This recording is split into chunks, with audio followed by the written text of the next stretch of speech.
नमस्कार। आप सभी श्रोतागण का हार्दिक आभार और अभिनंदन। जन्म तो एक अवसर है जीवन जीने के लिए। जन्म जीवन नहीं है। जन्म और मृत्यु के बीच का जो सफ़र है वो जीवन है। कहे तो जीवन हमारे कर्मों का संग्रह है। जैसे कर्म वैसा जीवन है ना कि जन्म को जीवन मान लिया जाए। अब यहाँ एक सामान्य व्यक्ति की बात की जाए, जाहिर सी बात है कि जब एक व्यक्ति अपनी नशे की समस्या के पूर्ण त्याग करने के बाद अब वो जीना चाहता है इस जीवन को,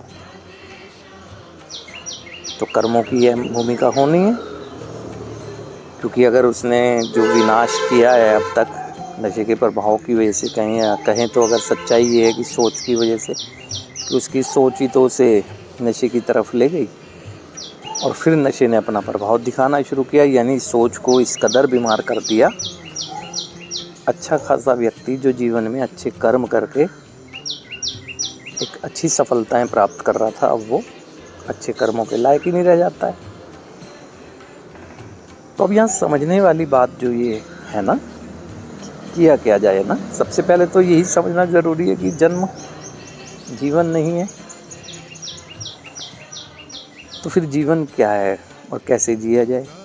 जीवन हमारे कर्मों का संग्रह है। किसी भी व्यक्ति के बारे में अगर आप चर्चा करेंगे तो आप देखेंगे कि जब चर्चा की जाती है तो यही बताया जाता है कि वो व्यक्ति, उसका परिवार इसी स्थिति में था, उसके परिवार ने ऐसे मेहनत की, संघर्ष किया और वो बच्चे ने भी संघर्ष सीखा और इस तरह से उसने किया, यानी सब आप उसका कर्मों का लेखा जोखा बताएंगे उसकी। जब आप उसकी सफलता के बारे में चर्चा करेंगे तो अपने लिए जब लागू करना होता तो क्यों भूल जाते हैं कि कर्म ही होते हैं सब कुछ, और कर्म ही है जो केवल हम कर सकते हैं। परिणाम तो हमारे हाथ में है नहीं, वो तो दूसरों के हाथ में है या समय के हाथ में है। अब जब एक व्यक्ति ने नशा बंद कर दिया तो उसे करना क्या चाहिए ताकि वो सफल हो सके? ये चर्चा मैं इसलिए कर रहा हूँ क्योंकि असफलता के असंख्य किस्से जो आ रहे हैं ना, उसमें एक ही चीज़ सुनने को मिलती है कि नशा तो छोड़ ही दिया था, अब फिर भी जीवन में क्यों नहीं अच्छा हो रहा था, क्यों गलत होता चला गया। या परिवार भी यही कहता है कि ये नशा तो छोड़ के रह रहा था लेकिन पता नहीं फिर क्यों ऐसा हो गया था। वो मात्र नशे को छोड़ देना ही बहुत बड़ी बात समझते हैं ना। अरे ये कोई भी समझने की कोशिश क्यों नहीं करता है, खासकर वो लोग जो असफल होते हैं, कि नशा तो मात्र एक लक्षण है हमारे भीतर की अंदरूनी आध्यात्मिक गड़बड़ियों का, है ना। जो हमारे अंदर गड़बड़ियाँ हैं ना, उसका लक्षण है। हमारी सोच भटकी ना, तब गए ना उस तरफ। जब परिणाम देख लिया तो उसको आपने त्याग कर दिया, तो क्या सोच को बदल पाए या सोच को बदलने की दिशा में कार्य कर रहे हैं? सोच नहीं बदलेगी तो कर्म कैसे सही कर लेंगे? होता यही है कि बस ये मान लेते हैं कि बस छोड़ तो दिया नशा। अरे वो छोड़ना तो उसे है जो भीतर लिए बैठा हूँ, है ना। अपने करैक्टर डिफेक्ट्स जो सिचुएशनल, एक नशे की प्रभाव की वजह से, वातावरण के प्रभाव की वजह से मैं जीने लगा हूँ, जिन पर छोड़ना तो उस सोच पर है। उस सोच का त्याग करना है ना, जो अपने ही शुभचिंतकों को, अपने ही परिवार के स्नेही सदस्यों को आज दुश्मन बात बैठती है। सोच छोड़ना तो उस सोच को है ना, त्याग तो उन विचारों का करना है ना जो 24 घंटे या हमेशा ही मेरे को बाधक बनते हैं। कोई और बाधक कोई बनता है, हमें किसी और बाधाओं को कोई हटाना है। एक व्यक्ति की खुद सोच बाधक बनती है ना। नहीं तो वो जीना चाहता है तो जिए, क्यों नहीं जी पा रहा है? कौन रोक रहा है उसे? उसकी सोच जब वो कहती है कि नहीं जी सकता, तो अगर कोशिश करेगा तो परिणाम गलत आ जाएंगे, या कुछ भी जो चीज़ें हो सकती है। देखो करना क्या चाहिए ना, ठीक है, एक नकारात्मकता का बीज बड़ा, एक वृक्ष बना, कड़वे फल कड़वे लगे, तो जाहिर सी बात है आपने कड़वे फलों को खाना त्याग दिया। अब तो मीठे फल का वृक्ष भी लगाने की बीज पड़ेगा ना।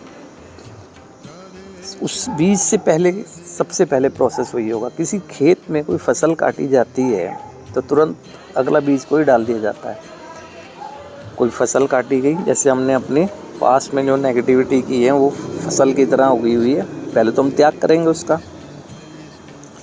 यानी जो मस्तिष्क को हमने नकारात्मक सोच से, नकारात्मक विचारों से डस्टबिन बना रखा है, पहले तो इसे डस्टबिन की सफाई करेंगे ना। और सफाई करने के दो ही तरीके हैं, व्यक्त करके या दूसरों की बात सुन के खुद ही विचारों को मारकर। पहले इसकी सफाई होगी, जैसे खेत को तैयार, जब खेत तैयार कर दिया जाता है दूसरी फसल लगने के लिए, तब बीज डाला जाता है, तब फसल खड़ी कोई हो जाती है, उसका पोषण किया जाता है। ऐसे ही पहले इस डस्टबिन की सफाई होगी। उसके बाद जो मेरे जीवन को जीने के लिए महत्वपूर्ण विचार है ना, उनको ग्रहण किया जाएगा। जाहिर सी बात है, मेरे पास होते तो मैं जी ही लेता। कुछ तो होंगे जो सफलता वाले एक अनुभव है जीवन का, कुछ तो होंगे, लेकिन कुछ को तो ग्रहण करना पड़ेगा ना। कुछ को क्या, अधिकांश को, कि अब मेरी पर्सनालिटी एक एडिक्ट पर्सनालिटी भी तो हो गई है, तो जाहिर सी बात है वो वहीं से मिलेंगे, उन्हीं के अनुभव से मिलेंगे जो मुझसे पहले इस समस्या से निकलकर बेहतर ज़िंदगी जी रहे हैं।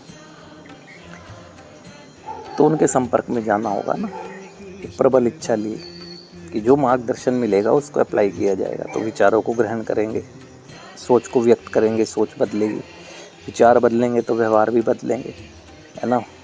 कर्म में आएंगे, कर्म धीरे धीरे परिणाम देंगे, अच्छा लगेगा एक कि हम भी जीवन जी सकते हैं। जो आज तक सोच रहे थे कि मात्र नशा ही छोड़ना जीवन जीना है, तो अब समझ आ गया कि नहीं, जीवन जीना है कर्मों का प्रदर्शन करना। तो इस तरह की सोच डेवलप की जा सकती है, बशर्ते कि परिवार और वो जो नशे की प्रबल इच्छा रखता है छोड़ने की जो व्यक्ति, वो समझे तो इस बात को। अधिकांश देखने में आ रहा है, तो मैं अगर कहूँ तो मैं तो उनको फैमिली फेलियर केस कहता हूँ। फैमिली के फेलियर केस, यानी जिसमें आज भी मुझे लगता है कि ज़्यादा योगदान परिवार का है। मैं मानता हूँ इस चीज़ को कि परिवार की चाहत ये नहीं है कि वो नशा करते हुए अपनी ज़िंदगी को बर्बाद कर दे, लेकिन उनकी चाहत वो भी तो नहीं है जो उसके जीवन को बेहतर कर सकते हैं, उस तरीक़ों को अप्लाई करना, है ना। ना चाहता है ज़िंदगी बर्बाद कर दे, ना चाहता है कि वो अप्लाई, है ना। अब कोई व्यक्ति डॉक्टर के पास जा रहा है तो उसे ये कोई बताएगा, वो तो समस्या बताएगा, कैसे उपचार करना है ये डॉक्टर को कोई सिखाएगा। होता यही है ये फैमिली फेलियर केस में। किसी भी माध्यम या अगर कहें तो रिहैबिलिटेशन सेंटर में भेज दिए, अंतिम क्योंकि विकल्प है, बाहर के सारे साधन लगा चुके हैं। वहाँ के मार्गदर्शक जो लोग हैं, जो पूरी टीम है, उनको करने देना अपना काम, और रिजल्ट ओरिएंटेड ही वर्क करते हैं। वहाँ भी वो अपना तरीका ही, है ना, तो कहाँ रिजल्ट आएगा फिर। तो यहाँ समझना ज़रूरी है। वो पीड़ित है, वो मैं मानता हूँ कि नहीं समझेगा, निराश है, उसे निराशा से निकालना है हमें, ना कि उसके बॉन्ड को फिर तैयार कर देना उसी तरह से जिस तरह से वो समस्या में गया। तो मेरा कहने का विषय ये है कि मात्र जन्म को जीवन नहीं मान लेना है ना।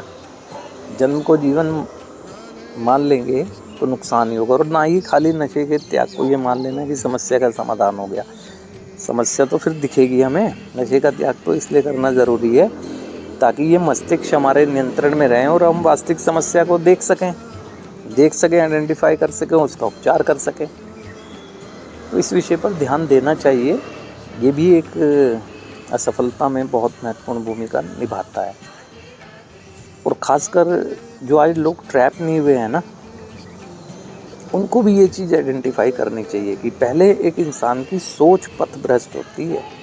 जैसी सोच भटकेगी, विचारों में परिवर्तन आएगा, परिवर्तन आएगा, व्यवहारों में परिवर्तन आएगा, और वो ये सारी चीज़ होती हुई फैमिली के लोगों को दिखेगी यदि फैमिली जागरूक होगी।